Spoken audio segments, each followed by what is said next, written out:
What's up, my Finder friends?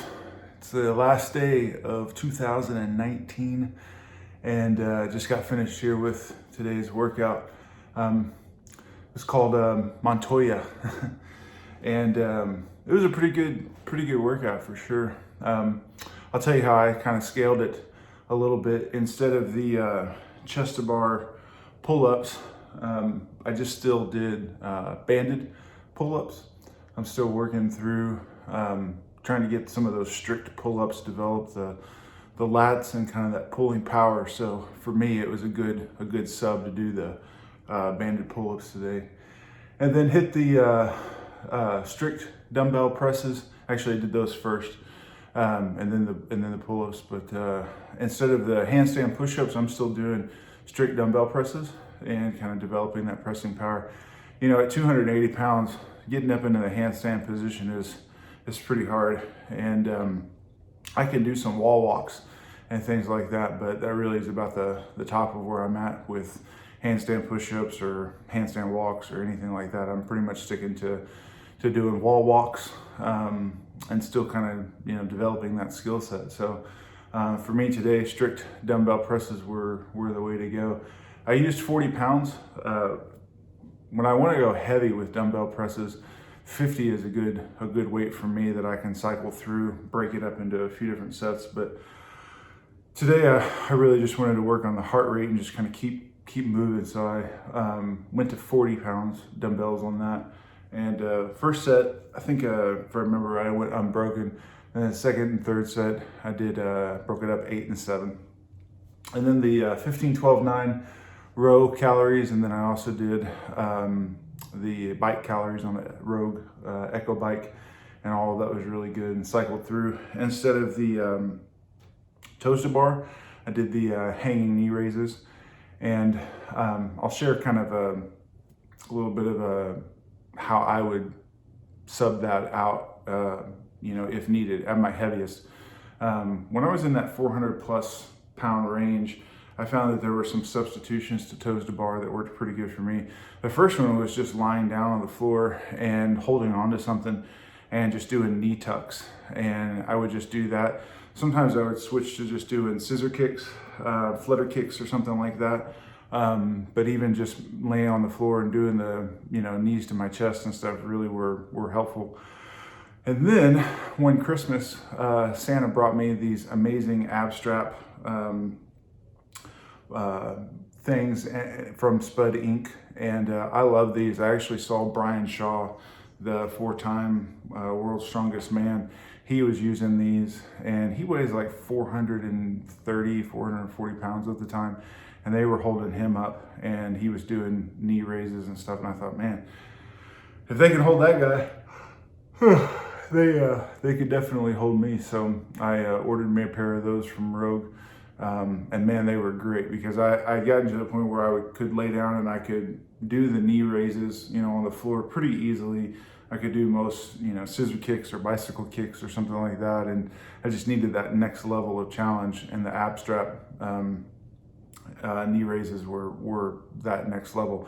And that got me in that position to where I could then eventually transition to actual true hanging knee raises like I did today.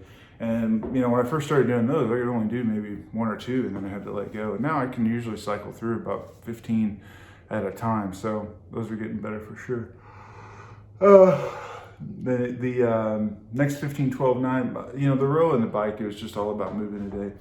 And then for the next set of dumbbell presses, that went just fine. I did banded pull-ups again. Today was just all about moving. So 23:18 was my time for today. And I would say this: if you're in that kind of extreme obese area, when I was at my 400 pounds, this is how I would have broken it up. I probably would have done 8. I probably would have halved the dumbbell presses, and all the other movements. I would have done probably half of that. So I would have done probably 8 dumbbell presses, maybe 15, 20 pounders, something like that, just to keep moving. Because at that weight, it's just all about moving, right? It's just all about moving. Instead of pull-ups, maybe like jumping pull-ups would have been a good option. Maybe 2 or 3 bands. I remember when I started doing the banded pull-ups, I think I was using the 2 biggest bands that they sell. I think it's the silver and the red, if I'm not mistaken. And I was using both of those at the same time. And hey, you know what? You gotta do what you gotta do. But I would do about half of that. And then same thing with, with the row and with the bike. I probably would have halved that. I probably would have done 12.96 or something like that. Or even 9.63. Just to, depends on where you're at. So, but I definitely know that I scaled some of those things at my heaviest. So don't be afraid to scale. It's just all about moving. If you get to the end of the workout, if it was too easy, then cycle back through and do some more. I mean, if you get to it, I mean, there were some days where I substituted too much at my heaviest and did too little. And so I would, get to the end of it. I wasn't gassed. I wasn't tired. I'd kind of broken a sweat, but I just realized I didn't really get the work in. So I would just kind of cycle back through and do it again. There's nothing wrong with doing that. Second time around, it definitely got harder for sure. So anyway, so it was good work today. Good way to finish out 2019. Excited for, jumping into 2020 and seeing what it holds. And so it was a good day. So, well, good luck going and find your fit today. And I'll see you guys tomorrow.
That's fine.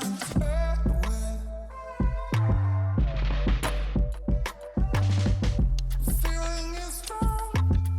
I'm getting out of here the way it's on. It's gonna be me. Gonna be me. That's it's gonna be me. Gonna be me. That's it's gonna be me. Gonna be me.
find